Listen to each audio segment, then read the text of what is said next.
Hello दोस्तों।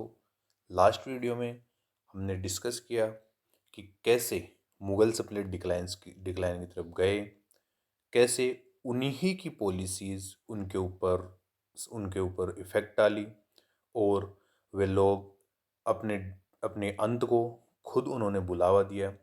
इस कारण हमने उसमें ये भी देखा कि कैसे जो मुग़ल थे या लाटर मुग़ल्स थे वो वीक रूलर हुए और उन वीक रूलर होने की वजह से, उनके लग्जरियस लाइफ होने की वजह से वो सभी एक दूसरे, उनकी इकोनॉमी और उनकी जो सोशल लाइफ थी वो भी इफ़ेक्ट हुई और इस कारण सभी प्रकार से मुग़ल्स का डिक्लाइन लगभग 18th सेंचुरी में हो गया था।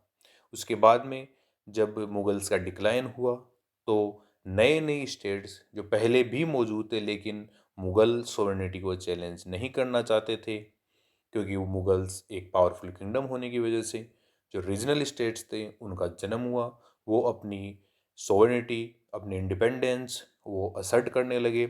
इस कारण हम आगे या फिर आज इस वीडियो में पढ़ेंगे कि कैसे रीजनल स्टेट्स का डेवलपमेंट हुआ, कैसे अलग अलग स्टेट्स अपने अपने नए नए लॉज वगैरह, अपने नए नए नई इकोनॉमी, नए अपनी सोसाइटी का डेवलपमेंट करने में उन्होंने अपनी हिस्सेदारी निभाई।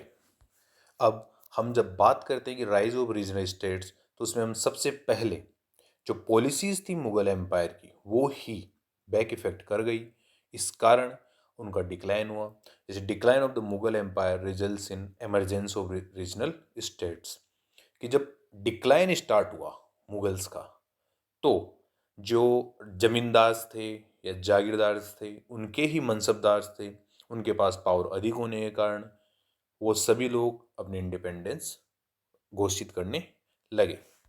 तो हम बात करते हैं कि 18th सेंचुरी में अलग अलग बहुत से स्टेट्स बने, कुछ नए स्टेट्स बने, कुछ स्टेट्स इंडिपेंडेंस जो पहले से मौजूद थे लेकिन वो मुगल्स के अंडर में आते थे, वो उन्होंने अपनी इंडिपेंडेंस घोषित कर दी। और कुछ ऐसे स्टेट्स बने जिनको उन्हीं के कॉन्फ्लिक्ट के बीच में वो स्टेट्स बने। तो इस कारण जब इन स्टेट्स के बारे में हम बात करते हैं तो उन्हें 3 ब्रॉड कैटेगरीज में डिवाइड किया गया है। फर्स्ट है successor states, second is independent kingdoms और the third is the new states. तो हम फर्स्ट बात करते हैं सक्सेसर स्टेट्स की। ये वो ही स्टेट हुआ करते थे जो मुगल गवर्नमेंट के अंडर में, डायरेक्टली मुगल गवर्नमेंट के कंट्रोल में आते थे, जो कि बाद में मुगल प्रोविंसेस से, मतलब मुगल स्टेट्स से वो प्रोविंसेस अलग हो गए। इस कारण ये सक्सेसर स्टेट्स के रूप में जाने जाते हैं। लेकिन ये किसी भी प्रकार से मुगल सोवरेनिटी को चैलेंज नहीं करते थे और इनका या इन्होंने अपनी वर्चुअली इंडिपेंडेंस घोषित कर दी थी और ये अपनी ही एक हेरिडिटरी जो अथॉरिटी होती उसे चलाने लगे थे। इनकी खुद की ऑटोनोमस पॉलिटी हुआ करती थी। ये किसी भी प्रकार का मुगल्स या किसी भी अदर स्टेट्स की इसमें इंटरफेरेंस को स्वीकार नहीं करते थे। जैसे इसके एग्जांपल्स हम मान सकते हैं अवध, बंगाल और हैदराबाद, जो पहले डायरेक्ट मुगल एम्पायर के कंट्रोल में आते थे लेकिन वो अब अपनी इंडिपेंडेंस असर्ट कर चुके थे। हम सेकंड बात करते हैं इंडिपेंडेंट किंगडम। ऐसे किंगडम जो पहले भी मौजूद थे लेकिन वो मुगल जो अथॉरिटी थी उसके कंट्रोल में आते थे। वहाँ पे किंग्स हुआ करते थे लेकिन वो जो मुगल्स थे उनकी सोवरेनिटी के अंडर आते थे, जैसे कि मैसूर और राजपूत स्टेट्स। और उसी समय या 18th सेंचुरी में हम कुछ नए स्टेट्स का भी एमर्ज होना मान सकते हैं, जिसमें कि जैसे ऐसे स्टेट्स जो रिबेल्स के रूप में हुआ करते थे या उन्हें मुगल्स को वो पसंद नहीं करते थे, मुगल्स के खिलाफ वो जो नए स्टेट्स का उन्होंने निर्माण किया था, जैसे द मराठास, सिख्स और द जाट्स। ये किंगडम थे जो नए स्टेट्स के रूप में पनपे और इन सभी का इमरजेंस हम औरंगजेब के समय से ही मान सकते हैं।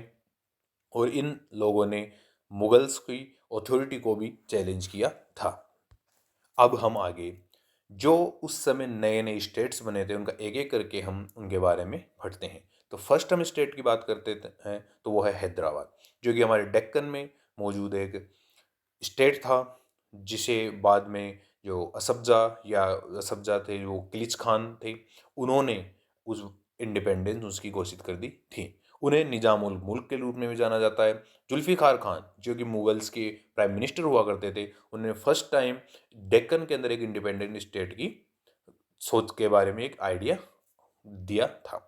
लेकिन 1713 में उनकी डेथ होने के कारण ये उनका ड्रीम अनफुलफिल्ड ही रह गया। पर हैदराबाद किलिच खान के कंट्रोल में था, लेकिन मुगल्स ने मुबारिज खान को डेक्कन का फुल फ्लेज्ड वाइसरॉय घोषित कर दिया। इसलिए किलिच खान और मुबारिज खान के बीच में अनबन हुई और उसकी वजह से एक बैटल लड़ी गई जिसे बैटल ऑफ सकरखेड़ा कहते हैं, जो 1724 में लड़ी गई, जो किलिच खान और मुबारिज खान के बीच में हुई, जिसमें मुबारिज खान की हार हुई और उसे बाद में मार दिया गया। और 1725 में किलिच खान ने खुद को वाइसरॉय घोषित किया और खुद को एक नया टाइटल दिया जिसे असफ जा कहा गया, क्योंकि उनका नाम किलिच खान था और असफ जा उनका टाइटल था। और हैदराबाद को एक सक्सेसर स्टेट के रूप में जाना जाता था क्योंकि वो पहले डायरेक्ट मुगल अथॉरिटी के कंट्रोल में हुआ करता था। हम अगर नेक्स्ट आगे बात करते हैं तो वो नया स्टेट या फिर एक नया सक्सेसर स्टेट था, वो था अवध, जिसमें जो कि हमारे यूपी बिहार के इलाके में स्थित है। जिसके फाउंडर के बारे में बात करते हैं वो है सादत खान, जिसे बुरहान उल मुल्क के रूप में भी जाना जाता था। इन्होंने भी निज़ाम उल मुल्क या फिर किलिच खान ने जब जब फारुखशियर की हत्या करने के बाद में मोहम्मद शाह रंगीला जो नए मुगल किंग बने, उनकी हेल्प की थी सैयद ब्रदर्स की हत्या करने में। इस कारण जब इन तीनों ने मिलकर सैयद ब्रदर्स की हत्या की तो इन्हें रिवार्ड दिया गया, इन्हें एक नए इंडिपेंडेंट स्टेट दिया गया जो कि अवध था। उसके बाद में ये जब 1739 में नादिर शाह का अटैक हुआ तो नादिर शाह ने इनसे बहुत ज़्यादा डिमांड की, इस कारण वो उस डिमांड को फुलफिल नहीं कर पाए, इसलिए इन्होंने सुसाइड अटेम्प्ट कर लिया। उसके बाद में उनके सक्सेसर के रूप में आए सफदरजंग, जिन्हें नवाब ऑफ अवध के रूप में भी जाना जाता है। तो अवध भी एक सक्सेसर स्टेट था तथा डायरेक्ट कंट्रोल में आता था मुगल अथॉरिटी के। उसके बाद में अपन नेक्स्ट सक्सेसर स्टेट की बात करते हैं तो वो है बंगाल, जिनके फाउंडर मुर्शिद कुली खान हुआ करते थे। और मुर्शिद कुली खान के बारे में कहा जाता है कि वो कैपेबल रूलर थे, इसलिए उन्होंने बंगाल को प्रोस्परस स्टेट बनाया, वहाँ की इकोनॉमी को आगे बढ़ाया। उसके बाद में उनका बेटा शुजाउद्दीन 1727 में उनकी गद्दी पर बैठा।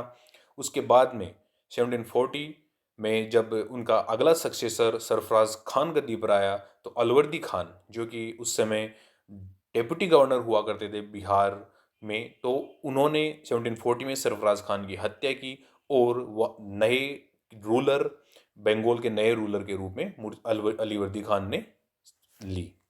तो 18th सेंचुरी में बने हुए 3 सक्सेसर स्टेट्स के बारे में हम पढ़ चुके हैं। अब हम नेक्स्ट पढ़ेंगे कि जो इंडिपेंडेंट स्टेट्स जैसे कि राजपूत ऐसे किंगडम बने, तो हम अब राजपूत के बारे में पढ़ते हैं कि राजपूत हमारे राजस्थान वाले इलाके में हुआ करते थे। उन्होंने वो पहले भी मौजूद थे, लेकिन जब अकबर मुगल बादशाह के रूप में आया तब उन्होंने उसकी अथॉरिटी स्वीकार की, उससे बहुत सी ट्रीटियाँ की। लेकिन फिर जब औरंगजेब आया तो औरंगजेब की वजह से इन राजपूत्स और मुगलों के बीच में अनबन हुई और उन राजपूत्स ने अपना एक नया किंगडम या फिर अपना जो पुराना किंगडम था उनको उसकी इंडिपेंडेंस घोषित कर दी। तो उन्होंने अपने इंडिपेंडेंस 18th सेंचुरी में इस्टेब्लिश की। उसके बाद में भी जो नए मुगल किंग आए उनको हराने के लिए बहुत सी अलायंसेस बनाई गई, जिसमें अजीत सिंह, जय सिंह शेखिन जो हमारे जयपुर के थे, और दुर्गादास राठौड़, इन्होंने बहादुर सावन के खिलाफ अलायंस बनाई ताकि वो इनको गद्दी से हटा सकें। पर वो इस चीज़ में सक्सेस नहीं हो पाए, लेकिन उन्होंने अपने इंडिपेंडेंस घोषित कर दी।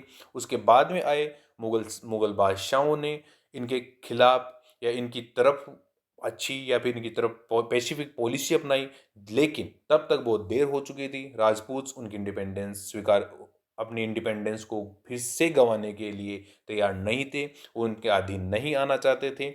लेकिन तब तक देखा जाए तो मुगल्स भी इतने पावरफुल नहीं थे कि वो राजपूत्स को अपने कंट्रोल में फिर से ले सके, जैसे कि वो अकबर के समय हुआ करते थे। नेक्स्ट हम एक नए इंडिपेंडेंट स्टेट के बारे में बात करते हैं, वो है मैसूर, जो कि हमारे सुदूर दक्षिण में स्थित है, जिसे जंक्शन ऑफ ईस्टर्न घाट और वेस्टर्न घाट के जंक्शन के रूप में जाना जा सकता है। वहाँ पे वडियार डायनेस्टी रूल किया करती थी और एक जंक्शन होने की वजह से तथा एक इम्पोर्टेंट पैलेस होने की वजह से यहाँ पर लगातार लड़ाइयाँ चलती रहती थी, इसलिए ये कॉन्स्टेंट बैटलफील्ड के रूप में भी इसे जाना जाता है। उसके बाद में वडियार्स को हटाने के बाद हैदर अली वहाँ के मैसूर में नए किंग बने और वो भी कॉन्स्टेंट वॉरफेयर में इन्वॉल्व रहे, अदर्स के साथ, अदर अपने जो नेबर्स स्टेट थे उनके साथ, और साथ में ब्रिटिशर्स के साथ भी। लेकिन उसके बाद में उनके सन आए टीपू सुल्तान, वो भी ब्रिटिशर्स के साथ लगातार कॉन्फ्लिक्ट में रहे और उसके बाद में टीपू सुल्तान की हत्या भी कर दी गई थी। नेक्स्ट हम बात करते हैं कि उस इनके अलावा भी बहुत से ऐसे स्टेट्स थे जो साउथ में मौजूद थे, जैसे कि केरला, जिसके फाउंडर मार्तंड वर्मा को जाना जाता है और उसकी कैपिटल त्रावणकोर थी, जिसको की बाउंड्री कन्याकुमारी टू कोचीन हुआ करती थी। और उसके बाद में मुगल्स की अथॉरिटी को चैलेंज करने के लिए कुछ नए स्टेट्स भी बने थे, जैसे कि जाट किंगडम, सिख किंगडम और मराठा किंगडम। तो हम बात करते हैं सबसे फर्स्ट जाट्स के बारे में। जाट्स एक जो दिल्ली और मथुरा और आगरा का एक इलाका है जहाँ पे एग्रीकल्चरिस्ट थे, जिन्हें जाट कहा जाता था। वो उन्हें जो औरंगजेब थे उसकी ओप्रेसिव पॉलिसीज पसंद नहीं थी, इस कारण उन्होंने उनके खिलाफ रिवोल्ट किया। उसके बाद में चूरामन और बदन सिंह ऐसे तो जाट्स आए या फिर उन्होंने सक्सीड किया जाट्स स्टेट में, जिन जो कि भरतपुर में उस समय मौजूद था। उन्होंने इसको आगे बढ़ाया, उन्होंने जो औरंगजेब की ओप्रेसिव पॉलिसीज थी उनके खिलाफ उन्होंने आवाज़ उठाई। उसके बाद में नए जाट किंग आए, सूरजमल, जिनकी समय जाट्स की पावर अपने पीक पे थी, लेकिन 1763 में उनकी डेथ हुई और उसके बाद में जाट्स अपने एक डिक्लाइन की तरफ चले गए और उन्होंने बहुत ही ज़्यादा सफ़र किया कि वो अपने किंगडम को ज़्यादा आगे नहीं बढ़ा पाए। आगे फिर एक नए स्टेट, सिख स्टेट के बारे में बात करते हैं, जिसमें कहा जाता है कि गुरु नानक देव ने सिख संप्रदाय की स्थापना की थी। ये एक संप्रदाय था, मतलब एक रिलीजियन हुआ करता था, लेकिन जब इस रिलीजियन के ऊपर और इसकी लिबर्टीज के ऊपर जब उस समय मौजूद मुगल किंग्स ने आघात किया, इन इस रिलीजन को परेशान किया, तो इस रिलीजन को बचाने के लिए उस समय के तत्कालीन गुरु, जो कि 10वें गुरु हुआ करते थे, वो थे गुरु गोविंद सिंह। उन्होंने इसको एक मिलिटेंट सेक्ट के रूप में बना दिया। उसमें सभी को ट्रेनिंग दी गई, जिसमें वो अपनी तलवारबाजी के लिए ट्रेनिंग दी गई ताकि वो अपनी रक्षा कर सकें। लेकिन उसके बाद में 1708 में नए सिख लीडर थे उस समय, बंदा बहादुर, जिनकी भी हत्या कर दी गई और उसके बाद में सिख स्टेट अपने डिक्लाइन की तरफ चला गया। लेकिन जब 1739 में नादिर शाह और 1761 में अहमद शाह अब्दाली का जब भारत के ऊपर अटैक हुआ, तब मुगल्स की अथॉरिटी कमज़ोर हुई। इस कारण फिर से सिखों ने अपनी अथॉरिटी को असर्ट किया। अगर हम बात करें तो आगे की, वो सिक्स थे वो 12 मिजल्स में बटे हुए थे और जो उनके स्ट्रोंगेस्ट किंगडम या फिर स्ट्रोंगेस्ट किंग हुए वो थे रंजीत सिंह, जो कि शुक्र चाकिया मिसल से थे और उन्होंने एक strong kingdom, Sikh strong kingdom की भारत में बनाया, जिनके कंट्रोल में सतलुज नदी से लेके झेलम नदी के बीच का इलाका आता था। उन्होंने लाहौर को 1799 में जीता, अमृतसर को 1808 में जीता। उसके बाद में उनकी ब्रिटिशर्स के साथ ट्रीटी ऑफ अमृतसर हुई, जिसमें उन्होंने ब्रिटिशर्स को सतलुज नदी के नीचे की तरफ रहने, और वो खुद रंजीत सिंह सतलुज नदी के नीचे की तरफ नहीं जाएंगे या साउथ की तरफ नहीं जाएंगे, वो उसके नॉर्थ में ही रहेंगे, इसका उन्होंने ट्रीटी की। उसके बाद में उन्होंने यूरोपियन से हेल्प लेके अपनी आर्मी को भी मॉडर्नाइज किया।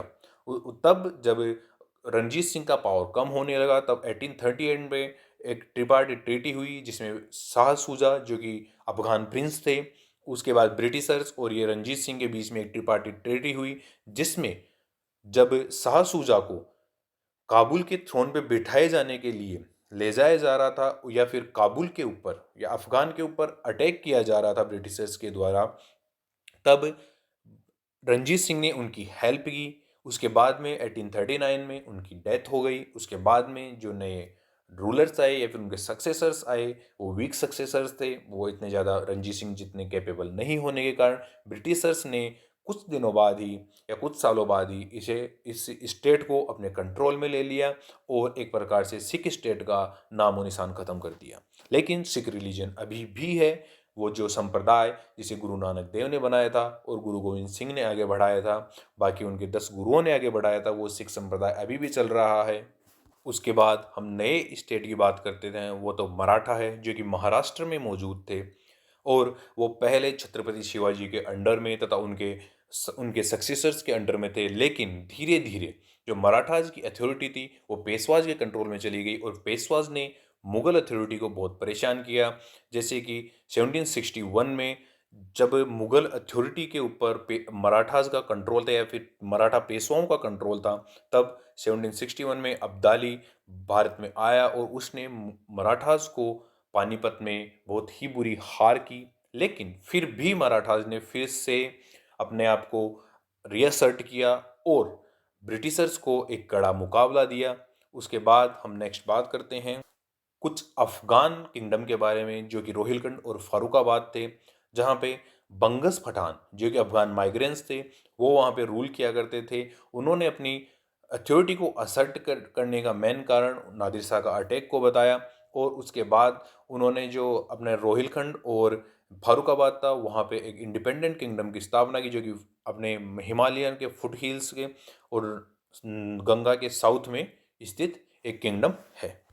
तो ये हमने बात की 18th सेंचुरी में बने हुए नए स्टेट, सक्सेसर स्टेट्स और इंडिपेंडेंट स्टेट्स के बारे में कि कैसे उनके ऊपर उनकी फाउंडेशन हुई और कैसे उन्होंने आगे बढ़ाए। अब हम आगे बात करते हैं कि क्यों रीजनल स्टेट्स इतने ज़्यादा पावरफुल नहीं हो पाए या फिर क्या क्या उनकी लिमिटेशंस थे और किस प्रकार का उनका नेचर था, मतलब nature and limitations of regional states.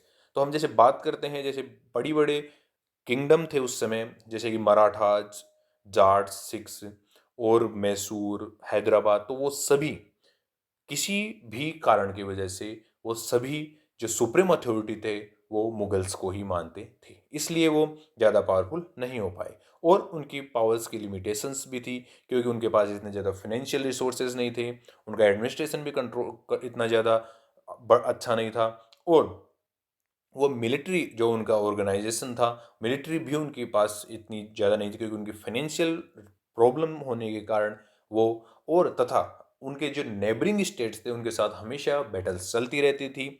उनके नेबरिंग स्टेट्स के साथ वो हमेशा कांस्टेंट वॉरफेयर में इंक्लूड रहते थे, इसलिए वो अपना पावर आगे बढ़ा नहीं पाए और इस कारण वो उनकी एक लिमिटेशंस हुई कि वो अपने पावर में या फिर अपने पावर का ठीक से इस्तेमाल नहीं कर पाए। हम अब नेक्स्ट बात करते हैं कि उस समय या फिर 18th सेंचुरी में सोशियो इकोनॉमिक कंडीशंस कैसी थी भारत की। तो उस समय टू क्लासेस ऑफ पीपल हुआ करते थे, एक्सट्रीम पॉवर्टी या बिल्कुल गरीब और एक एक्सट्रीम लग्जरी मतलब बिल्कुल अमीर। इनमें किसी प्रकार की मिडिल क्लास का कोई कॉन्सेप्ट नहीं था। जैसे कि एक्सट्रीम पॉवर्टी में बात करते थे वो हमेशा गरीब थे, बैकवर्ड थे, ओप्रेस्ड थे और वो एक सब्सिस्टेंस लेवल से नीचे की वो अपनी लाइफ जिया करते थे। हम एक्सट्रीम लग्जरी की बात करते हैं तो उनके पास लग्जरी थी, लेविसनेस थे, जैसे कि किंग्स, जमींदार्स, जागीरदार्स, मनसबदार्स और जो गरीब थे वो एग्रीकल्चरिस्ट थे, लेबर्स थे। तो ये सभी उनकी कंडीशन हुआ करती थी। किसी प्रकार का कोई मिडिल क्लास का कोई कॉन्सेप्ट था नहीं उस समय। इस कारण भारत में या तो बिल्कुल गरीब थे या फिर बिल्कुल अमीर थे। भारत में एक्सट्रीम पॉवर्टी होने के कुछ कारण रहे, जैसे कि हम एग्रीकल्चर की बात करते हैं तो उसमें उस समय टेक्निकली हम बैकवर्ड थे। यहाँ पे जो लेबर हुआ करते थे उनके वो ही पीजेंट्स के रूप में काम पीजेंट अपने खुद ही लेबर्स के रूप में काम करते और जो प्रोड्यूस हुआ करता था उस प्रोड्यूस में से भी जो जमींदार से, जागीरदार से, रेवेन्यू फार्मर्स थे और द स्टेट्स था वो बहुत ज़्यादा अमाउंट में टैक्सेस के रूप में उनसे छीन लिया करता था। इसलिए वो जो पीजेंट्स थे वो हमेशा गरीब ही रहे। उनके पास यहाँ तक कि खुद के खाने के लिए भी बहुत बार अनाज या फिर भोजन नहीं हुआ करता था। अब हम नेक्स्ट बात करते हैं कि जब 18th सेंचुरी तक में ट्रेड और इंडस्ट्रीज कैसी थी, तो माना जा सकता है कि हमारे पास बहुत ज़्यादा कुटीर उद्योग थे उस समय। गांव-गांव में कुटीर उद्योग चल रहे थे, इसलिए हम हैंडीक्राफ्ट्स और एग्रीकल्चरल प्रोडक्ट्स में सेल्फ सफिशिएंट थे, इसलिए हम इंपोर्ट नहीं किया करते थे और हमारा जो एक्सपोर्ट था तो इम्पोर्ट से ज़्यादा था। हमारे जो टेक्सटाइल्स थे, जिसके लिए टेक्सटाइल के लिए जैसे सूती वस्त्र उद्योग था, तो वो हमारे फॉरेन मार्केट में उसकी बहुत ज़्यादा डिमांड थी, इसलिए हमारे एक्सपोर्ट्स बहुत ज़्यादा थे और इंपोर्ट्स हम कुछ करते या फिर बहुत कम करते थे। और अगर हमारे देखें तो शिप बिल्डिंग इंडस्ट्री जो कि महाराष्ट्र, आंध्रा और बंगाल और केरल के कालीकट ऐसी जगहों पर भी बहुत ज़्यादा थी और मतलब बहुत ज़्यादा डेवलपमेंट हुआ था उसका। और हम बात करें जैसे कि जब पोर्चुगीज़ भारत में आए थे तब भी जो पोर्चुगीज़ की शिप जो टेक्निक्स थी उसकी वजह से जो जैमोरिन उस समय वहाँ के कालीकट के जो किंग थे उन्होंने भी केरला के कोस्ट पे बहुत अच्छी शिप बिल्डिंग इंडस्ट्री की स्थापना की थी। इसलिए उस समय हमारा ट्रेड और इंडस्ट्रीज भारत में अच्छा हुआ करता था और हम हमारे पास बहुत ज़्यादा कुटीर उद्योग थे। लेकिन जब हम बात करते हैं उसके 100 ईयर्स बाद की, तब ब्रिटिशर्स भारत में थे, तब वो स्थिति बिल्कुल उल्टी थी। हमारे पास कुटीर उद्योग नहीं थे, हम हैंडीक्राफ्ट्स, एग्रीकल्चर प्रोडक्ट्स सभी में बिल्कुल भी सेल्फ रिलायंट नहीं थे। हमें हमारे इम्पोर्ट्स अचानक से एक्सपोर्ट्स से ज़्यादा हो गए थे। इस कारण हमारी इकोनॉमी थी वो और ज़्यादा खड्डे में चली गई। अब हम बात करते हैं कि 18th सेंचुरी में जो एजुकेशन थी वो भारत में उसकी क्या स्थिति थी। तो देखा जाए तो हमारे पास ट्रेडिशनल एजुकेशन थी, जैसे कि हमारे पास लिटरेचर, रिलीजन, फिलोसफी, लॉ, इन सब के बारे में हमारे पास एजुकेशन हुआ करती थी। लेकिन किसी भी प्रकार की कोई साइंटिफिक एजुकेशन हमारे पास नहीं थी। उसका कारण ये था कि हम टेक्नोलॉजी में इतने ज़्यादा डेवलप नहीं थे, हमारे पास जियोग्राफी का नॉलेज नहीं था और हमारे पास फिजिकल और नेचुरल साइंसेज के बारे में भी किसी प्रकार का कोई नॉलेज नहीं था। लेकिन हमारे पास लिटरेचर, रिलीजन, लॉ, फिलोसफी और लॉजिक का अच्छा खासा नॉलेज था। लेकिन उस समय की ज़रूरत हमारे पास टेक्नोलॉजी का नॉलेज होने की थी और वो हमारे पास मौजूद नहीं होने के कारण हमारी जो एजुकेशन थी वो बैकवर्ड थी। नेक्स्ट हम बात करते हैं कि 18th सेंचुरी में हमारी सोसाइटी की क्या स्थिति थी, मतलब हमारे समाज की क्या स्थिति थी। तो वहाँ हमारे समाज में बहुत सी कास्ट थी, बहुत से सेक्ट्स हुआ करते थे। उससे हमारी पैट्रियार्कल फैमिली थी। कास्ट ही कास्ट ही फैमिली का मेन मेन मकसद हुआ करता था। हमारे यहाँ पे किसी भी प्रकार से जो कास्ट के खिलाफ जाना उचित नहीं समझा जाता था। इसलिए हमारी जो सोसाइटल स्थिति थी वो कास्ट के ऊपर ही डिपेंड करती थी। नेक्स्ट हम बात करते हैं कि जो विमेंस थी उनकी हमारी सोसाइटी, हमारे समाज में किस पोजीशन पे हुआ करती थी। हम देखें तो विमेंस की हालत इतनी अच्छी नहीं थी उस समय और वो विमेंस थी वो बैकवर्डनेस का सामना कर रही थी। जैसे कि हम बात करते हैं अपर क्लासेस विमेन थी, वो हमेशा घर पे होती थी और डोमेस्टिक वर्क किया करती थी। लेकिन जो लो क्लासेज विमेंस थी वो जो फील्ड में वर्क किया करती थी as labour, as a farmer, ये सभी प्रकार की वर्क किया करती थी। और हम बात करें उस समय की बहुत सी एविल प्रैक्टिसेस के बारे में, जैसे purdah, sati, child marriage, polygamy, girl child infanticide, dowry, ETC के बारे में, इनके बारे में हम बात करते हैं कि ये उस समय ऐसी एविल प्रैक्टिसेस चला करती थी। और हम बात करें नेक्स्ट स्लेवरी के बारे में, तो भारत में उस समय स्लेवरी थी। स्लेवरी यहाँ पे हेरिडिटरी हुआ करती थी, लेकिन जो यूरोपियन कॉन्सेप्ट है उससे अच्छी हमारे पास उससे सही हमारे पास स्लेवरी थी। हमारे पास यहाँ पे स्लेव्स का ट्रेड भी हुआ करता था। जैसे यूरोपियंस थे वो बंगाल जैसी जगह से स्लेव्स को खरीदते थे और बाहर जैसे साउथ अफ्रीका और भी दूसरी जगहों पर मिल्स में वर्क करने के लिए उन्हें भेजा जाता था। इसलिए हमारे पास यहाँ पे स्लेवरी थी, स्लेवरी जैसी एविल प्रैक्टिस भी थी, लेकिन इतनी ज़्यादा इफेक्ट में नहीं थी जितनी ज़्यादा यूरोपियंस में थी, क्योंकि यूरोपियंस में स्लेव्स उनके गुलाम माने जाते हैं, लेकिन हमारे पास स्लेव्स गुलाम नहीं थे। हमारे डोमेस्टिक वर्क को या फिर अलग हमारे जो काम हुआ करते जैसे इंडस्ट्रीज में वर्क हुए या फिर हमारे जो फार्मिंग के वर्क हुए उनको करने के लिए जो स्लेव्स थे उनको काम में लिया जाता था। नेक्स्ट हम बात करते हैं कि development of art, architecture and culture 18th century में इन सब की क्या स्थिति थी। तो देखा जाए तो जब मुगल्स भारत में थे, जैसे अकबर, तो उनके पास नवरत्न हुआ करते थे जिनके पास अलग अलग प्रकार की आर्ट एंड आर्किटेक्चर और उनके पास कल्चरल उनके पास ज्ञान था। उसके बाद में जहांगीर आए, जहांगीर को पेंटर्स बहुत पसंद थे, इसलिए इन्होंने इनको पेट्रोनाइज भी किया, इन्होंने सिंगर्स को पेट्रोनाइज किया, इन्होंने अलग अलग प्रकार के जो आर्ट्स थी उनको पेट्रोनाइज किया। लेकिन जब मुगल्स का डिक्लाइन हुआ तो लाडर मुगल्स आए, तब या फिर औरंगजेब के समय से ही इनको पैट्रोनाइज मिलना बंद हुआ। इस कारण ये जो आसपास के स्टेट्स थे या फिर नए स्टेट्स बन रहे थे, उन स्टेट्स के पास इन्होंने ये शरण लेने के लिए चले गए। इसलिए जो बाकी का डेवलपमेंट हुआ वो मुगल्स अथॉरिटी के अंदर ना होके, जैसे राजपूत स्टेट्स हुए, मराठाज हुए, साउथ में हैदराबाद और बंगाल, अवध और इन ये पंजाब, तो इन इलाकों में जब आर्ट एंड आर्किटेक्चर का डेवलपमेंट हुआ और कल्चर जो उस समय था वो उसका नए प्रकार से डेवलपमेंट हुआ, और जो अब जो लोग आए वो स्पेशली रीजनल जैसे सिंगर्स आए, तो वो सिंगर्स रीजनल सॉन्ग्स गाने लगे, और जो पेंटर्स थे वो रीजनल पेंटिंग्स करने लगे। जैसे राजस्थान में राजपूत पेंटिंग्स हुई, साउथ में पेंटिंग्स हुई, तो वो अलग अलग पेंटिंग्स का निर्माण करने लगे। सो आज हमने बात की कि रीजनल स्टेट्स कैसे मुगल एम्पायर से अलग हुए, कैसे उन्होंने आगे अपना डेवलपमेंट किया, कैसे वो लोग अपने आप को इंडिपेंडेंट घोषित कर पाए, और कैसे वो इंडिपेंडेंस को अपने को बरकरार रख पाए, और कैसे उन्होंने अपना एडमिनिस्ट्रेशन चलाया, कैसे उस समय उनकी इकोनॉमिक्स थी। और भी हमने जैसे उस समय की सोसाइटी की स्थिति के बारे में बात की, उस समय के आर्ट एंड आर्किटेक्चर के बारे में बात की।